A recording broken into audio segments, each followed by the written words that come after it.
ఈరోజు గత మొన్న నిన్న ఈరోజు సోషల్ మీడియాలో ఒకటి రెండు ఛానల్స్లో మహిళా అధికారుల మీద ఒక చెప్పలేని భాషలో రాయడం, అది కూడా నల్గొండ జిల్లా అధికారుల మీద అని చెప్పి ఆ జిల్లా మంత్రి మీద రాయడం, దాన్ని తీవ్రంగా ఖండించడమే కాదు, ఒక మహిళా అధికారులని ట్రాన్స్ఫర్ చేసే అధికారం ఎవరికి ఉంటుందంటే ముఖ్యమంత్రి గారు, చీఫ్ సెక్రటరీ గారు వాళ్ళు తీసుకునే నిర్ణయం. నల్గొండలో నేను వచ్చిన తర్వాత 4 కలెక్టర్లు మారింది. ఆ కలెక్టర్ల పోస్టింగ్లో కానీ ముఖ్యమంత్రి గారు మా జిల్లానే కాదు ఏ జిల్లాలో కూడా ముఖ్యమంత్రి గారు ఆ జిల్లా మినిస్టర్లకు ఇన్ఫార్మ్ చేయరు, మాకు చెప్పి ట్రాన్స్ఫర్ చేయరు. రెండవ విషయం, ఒక ఐఏఎస్ ఐపీఎస్ కావాలంటే ఒక తపస్సులాగా ఎంతో కష్టపడి మేధావి అయితే తప్ప ఐఏఎస్ ఐపీఎస్ ఉద్యోగాలు రావు.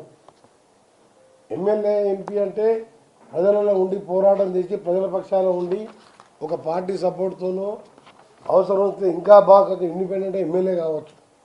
కానీ అలాంటి ఐఏఎస్ ఐపీఎస్లని బాగా కష్టపడే వారిని ప్రజల కోసం 24 గంటలు ఐపీఎస్లకు కానీ ఐఏఎస్లకు కానీ సెలవులు ఉండవు.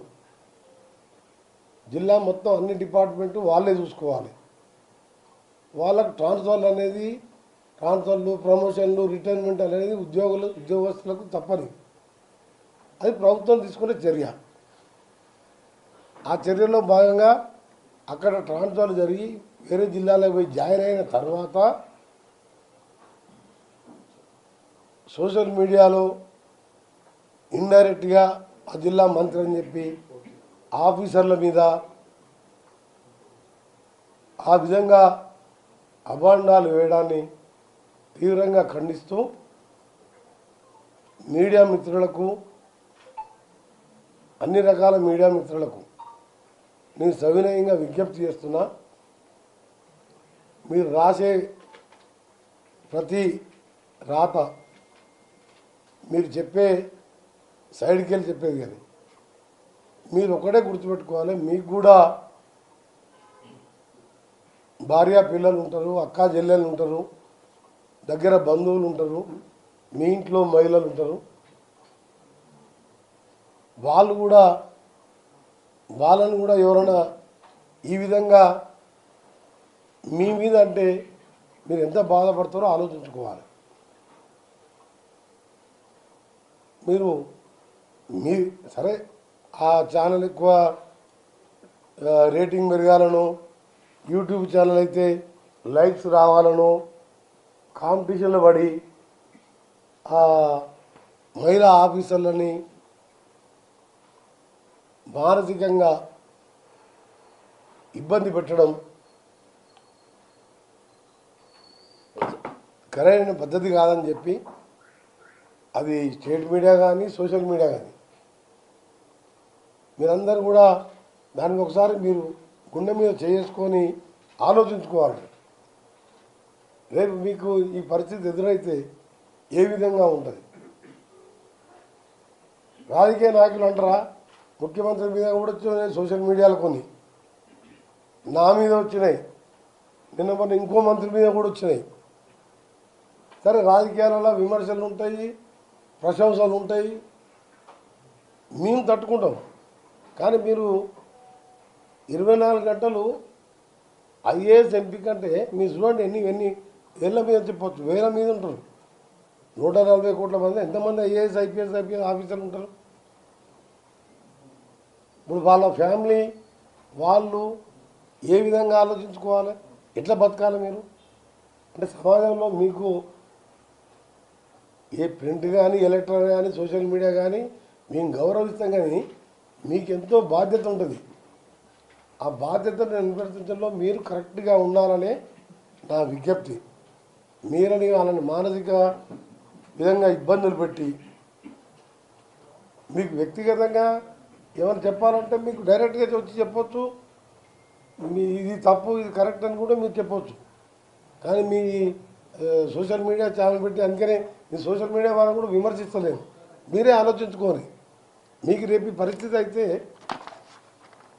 ఏదో విధంగా మీరేమైనా చేసినా చేయకుండా మీ మీద కోపం ఉన్నా లేదని పెట్టుకోవచ్చు. దీనికి లిమిట్ లేదు కదా, దీనికి ఏం మీద అబ్జెక్షన్ లేదు కదా, దీనికి పెట్టుకుంటే అప్పుడు మీరు ఎట్లా ఉంటారు? ఇప్పుడు ఐఏఎస్ ఆఫీసర్ పరిస్థితిలో ఉంటే మీ పరిస్థితి ఏంది, మీ ఇంట్లో పరిస్థితి ఏంది, మీ బంధువుల పరిస్థితి ఏంది? నిజంగా ఎందుకంటే ఒక మహిళా ఆఫీసర్లు అంటే వాళ్ళు ఉద్యోగాలు చేయడమే తప్ప ట్రాన్స్ఫర్లు వాళ్ళు చేస్తుంటారు. గవర్నమెంట్ వాళ్ళ ఇష్టం ఉన్నట్టు ఎప్పుడు చేయాలి అడ్మినిస్ట్రేషన్ ముఖ్యమంత్రి గారు అది. అరే గౌరవ ముఖ్యమంత్రి ప్రజల కోసం 24 గంటలు పనిచేసే ముఖ్యమంత్రి ఒక్కరోజు రెస్ట్ తీసుకోకుండా ఆయన మీద కూడా ఆ మధ్యలో సోషల్ మీడియాలో ఒకటి చూసిన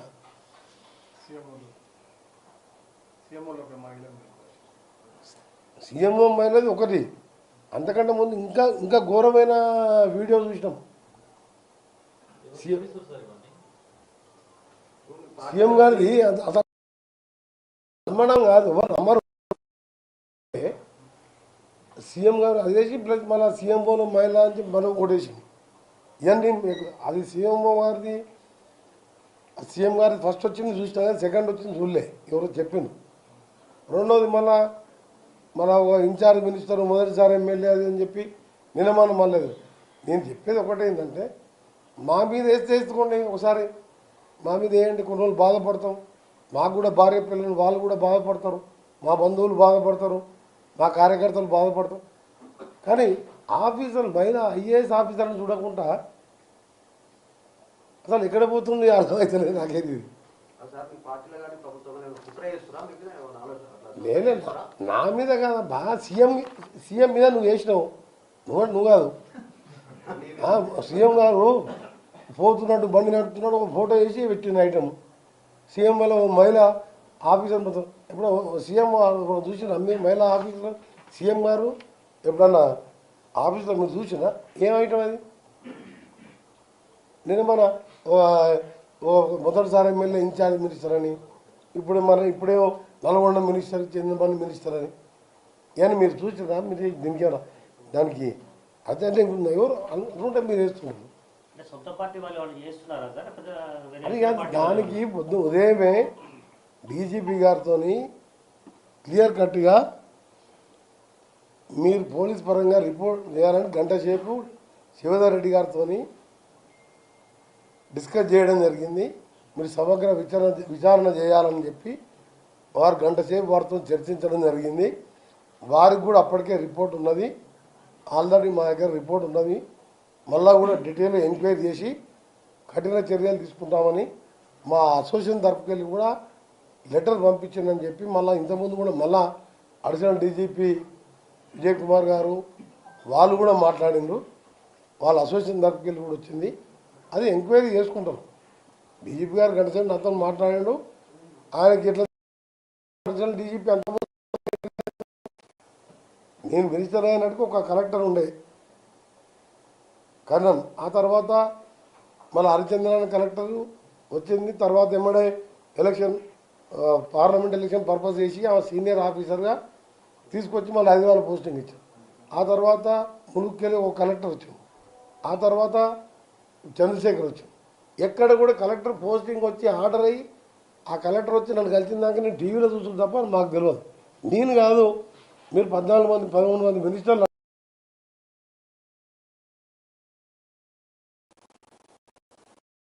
ఏ ముఖ్యమంత్రి అయినా సరే కలెక్టర్ పోస్టింగ్ వాళ్ళ జోక్యం ఉండదు. అందుకనే ప్రభుత్వం తరఫున మొత్తం డీటెయిల్గా ఎంక్వైరీ చేయాలనే నేను సీఎం గారికి చెప్పడం జరిగింది, డీజీపీ గారికి, ఇంటెలిజెన్స్ డీజీపీ గారికి డీటెయిల్ ఎంక్వైరీ చేసి ఇమీడియట్గా దీని మీద వాస్తవం ఏంది, తప్పుడు వార్తలు ఏంది తీసుకోవాలని చెప్పి. నాకు ఇవన్నీ చూస్తుంటే ఏంటంటే ఒక ఏదో ప్రభుత్వాన్ని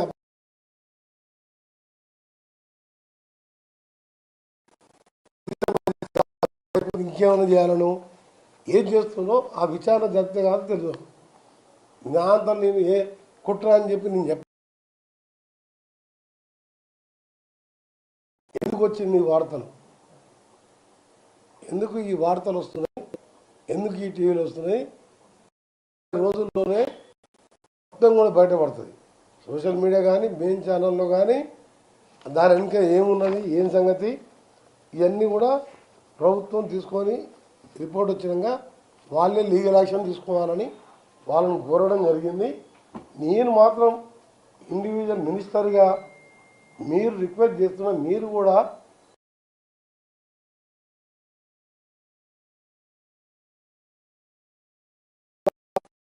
ఎవరైనా మీకు పడని వాళ్ళు, మీ పోటీ వాళ్ళు, ఇలాంటి ఇంకో సోషల్ మీడియా ఏదో యూట్యూబ్ కావాలని ఇంకోటి 50 యూట్యూబ్ ఛానల్ అంటే పెట్టుకోవచ్చు, పెట్టుకొని ఇష్టం ఉన్నాయి పెట్టేసి వైరల్ చేసుకోవచ్చు గ్రూప్ల ద్వారా. మీకు కూడా ఎవరైనా పెడితే అప్పుడు మీరు ఏమవుతారు, మీరు బాధపడతారు కదా. మహిళా ఆఫీసరు మన ఇంట్లో మహిళల మీద కానీ ఆఫీసర్ అనేది చాలా తప్పు. ఐఏఎస్ ఐపీఎస్ ఆఫీసర్ల మీద వాళ్ళకి రేపు డ్యూటీ చేయాలంటే కూడా సగం మంది మహిళా ఐఏఎస్ కలెక్టర్లు వాళ్ళే ఉన్నారు. నేను head quarter MLA come local ఎమ్మెల్యేగా పోయినప్పుడు కలెక్టర్ గారు రివ్యూ చేసుకోవడం తప్పదు. నీకు 10 జిల్లా సగం జిల్లా కలెక్టర్లు వాళ్ళే. ఇట్లా సీఎం మీద మినిస్టర్లు 2-3 మినిస్టర్ల మీద చేసిండు అంటే మీరు దీనికి ఫుల్ స్టాప్ పెట్టమని మాత్రం మీ అందరికీ రిక్వెస్ట్ చేస్తున్నా. మీరు ఏమన్నా ఉంటే వాస్తవం ఉంటే మీరు రిటర్న్గా ఇవ్వచ్చు, లేకపోతే మాకు చెప్పవచ్చు, లేకపోతే మీరు కరెక్ట్ చెప్పవచ్చు. దాన్ని ఇబ్బంది పెట్టి మానసికంగా ఇబ్బంది పెట్టడాన్ని నేను తీవ్రంగా ఖండిస్తూ మీ అందరూ కూడా ఒకటే, నాకు దేవుడు అంటే చాలా ప్రజలన్నా నాకు ఎంత నమ్మకం అంటే ఒక మామూలు మధ్యతరగతి మిడిల్ క్లాస్ ఫ్యామిలీకి వెళ్ళి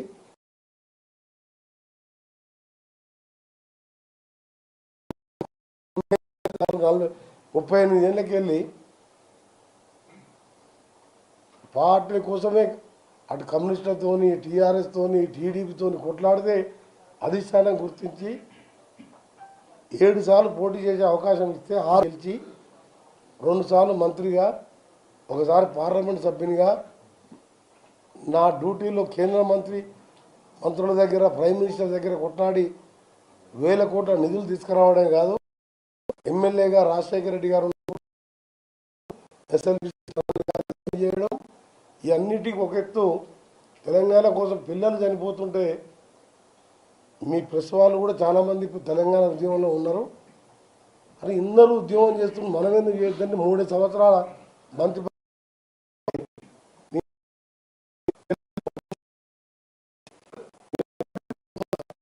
నేను ప్రజలను నమ్ముతా, దేవుని నమ్ముతా. దేవుడు అనే ఉన్నాడు. ఎవడన్నా నాలాంటి వారిని స్కూళ్ళు కాలేజీలే కాదు, వందలాది మంది డాక్టర్లు, గీటర్లు, ఐఐటి వాళ్ళు, నల్సర్ వాళ్ళు వచ్చిన వాళ్ళు సంవత్సరానికి 100 మంది ఉంటారు స్టూడెంట్స్ యావరేజ్. నేను ఎప్పుడు కూడా బయట ఎన్నికలప్పుడు కూడా నేను చెప్పలేదు ఇంతమంది చదివిస్తా, ఇంతమంది చదివి, ఎందుకంటే ఇది రాజకీయాల కోసం కాదు. వేదాంత గ్రూపు